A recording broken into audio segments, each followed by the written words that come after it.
क्रांतीज्योती सावित्रीबाई फुले यांची जन्म द्विशताब्दी 5 वर्षांनी साजरी होणार आहे।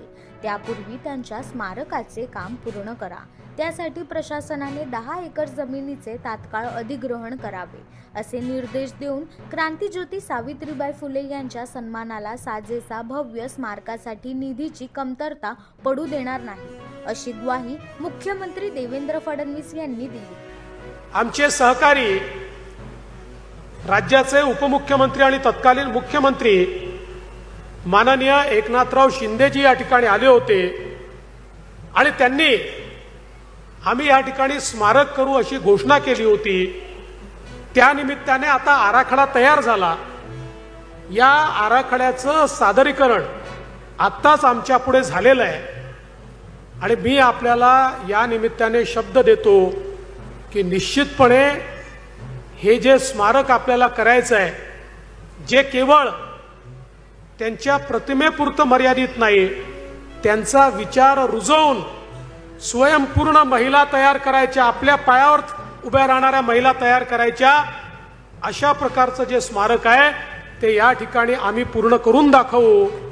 आणि सगळ्यात महत्त्वाचं काय आहे तर बघा, बरोबर 5 वर्षांनी क्रांतीज्योती सावित्रीबाई फुलेंची द्विशताब्दी सुरू होईल। त्या द्विशताब्दीपूर्वी हे स्मारक तयार ठेवलं पाहिजे। जिल्हाधिकारी, तुम्हाला मी जबाबदारी देतो, यातलं पहिलं काम जमिनीचं अधिग्रहण करणं। ही 10 एकर जमीन अधिग्रहित करण्याकरता तात्काळ कारवाई सुरू करा। त्याला जे काही पैसे लागतील ते तात्काळ आम्ही देऊ। मी असेल, शिंदे साहेब असतील, अजितदादा असतील, याकरता पैशाची कमतरता आम्ही कुठेही पडू देणार नाही। त्यामुळे त्याची सुरुवात पहिल्यांदा तिथनं करा। बघा, 5 वर्षांनी 2 गोष्टी होणार।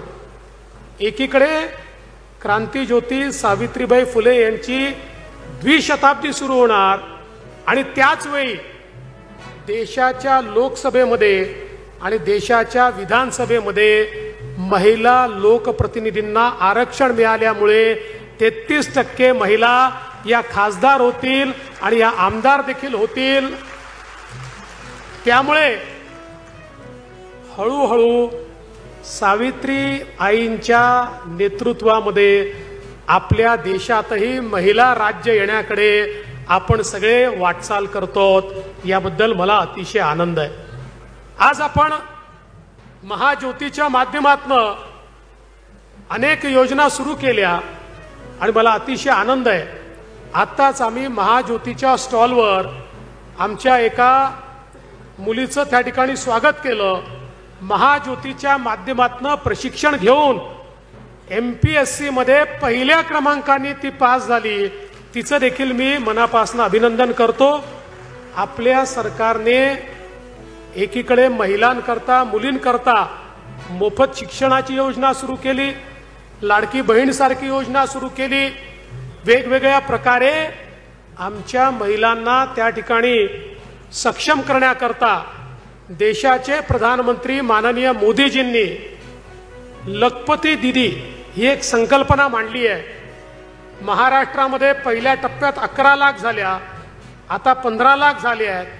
पुढच्या 2 ते 3 वर्षामध्ये 50 लाख आमच्या बहिणींना आम्हाला लखपती दीदी त्या ठिकाणी बनवायचं आहे। लखपती दीदी म्हणजे एकदा लाख रुपये कमवले असं नाही, दर वर्षाला जी 1 लाखापेक्षा जास्त रुपये कमावते स्वतःच्या भरोशावर, तिला लखपती दीदी म्हणतो। अशा प्रकारच्या अनेक लखपती दीदी आपल्याला या ठिकाणी घडवायच्या आहेत आणि म्हणून क्रांतीज्योती सावित्रीबाई फुलेंचं जे जिवंत स्मारक आहे ते म्हणजे एक सक्षम अशा प्रकारचं आमच्याकडच्या महिला, आमच्या मुली या समाजात वावरताना आपल्याला जेव्हा पाहायला मिळतील, त्याच वेळी आपण क्रांतीज्योतींचं स्वप्न पूर्ण केलंय असं आपल्याला म्हणता येईल। आणि म्हणून आज या निमित्ताने मी आपल्याला आश्वस्त करतो की हे स्वप्न पूर्ण करण्याकरता आपण भुजबळ साहेब भिडेवाड्याचा उल्लेख केला। आता त्यातल्या सगळ्या अडचणी संपल्यात। पंतप्रधानांच्या हस्ते त्याचं भूमिपूजन झालंय। तिथे त्यांचं जे घर आहे ते घर आणि असं एक एकत्रित स्मारक करावं निश्चितपणे त्याचाही विचार करून त्याचाही आराखडा आपण तयार करू। आणि अरणच्या संदर्भात आपण सावे साहेब त्याचा आराखडा तयार केलेलाच आहे, त्याला अ वर्ग तर आपण ऑलरेडी दिलेला आहे। आता त्याचाही पाठपुरावा करून अरणमध्ये देखील आपल्याला ज्या काही सोयी करायच्या आहेत त्या निश्चितपणे आपण करू।